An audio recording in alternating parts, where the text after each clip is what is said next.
يا أيها المدثر قم فأنذر وربك فكبر وثيابك فطهر والرجز فاهجر ولا تمنن تستكثر ولربك فاصبر فإذا نقر في الناقور فذلك يومئذ يوم عسير على الكافرين غير يسير ذرني ومن خلقت وحيدا وجعلت له مالا ممدودا وبنين شهودا ومهدت له تمهيدا ثم يطمع أن أزيد كلا إنه كان لآياتنا عنيدا سأرهقه صعودا إنه فكر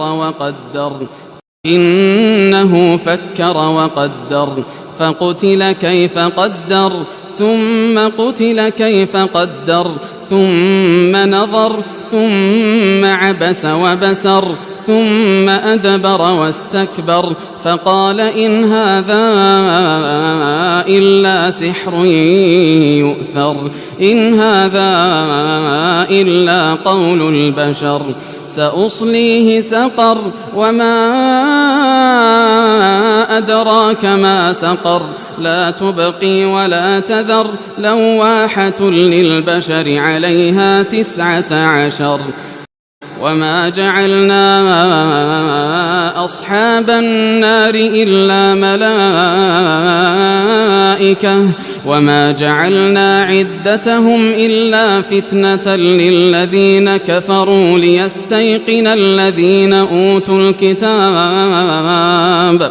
ليستيقن الذين أوتوا الكتاب ويزداد الذين آمنوا إيمانا ولا يرتاب الذين أوتوا الكتاب والمؤمنون وليقول الذين في قلوبهم مرض والكافرون ماذا أراد الله بهذا مثلا كذلك يضل الله من يشاء ويهدي من يشاء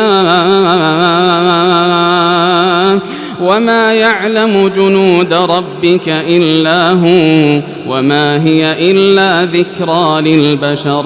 كلا والقمر والليل إذ أدبر والصبح إذا أسفر إنها لإحدى الكبر نذيرا للبشر لمن شاء منكم أن يتقدم أو يتأخر كل نفس بما كسبت رهينة إلا أصحاب اليمين في جنات يتساءلون عن المجرمين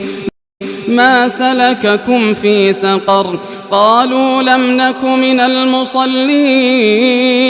ولم نك نطعم المسكين وكنا نخوض مع الخائضين وكنا نكذب بيوم الدين حتى أتانا اليقين فما تنفعهم شفاعة الشافعين فما لهم عن التذكرة معرضين كأنهم حمر مستنفرة فرت من قسورة بل يريد كل امرئ منهم أن يؤتى صحفا منشرة كلا بل لا يخافون الآخرة كلا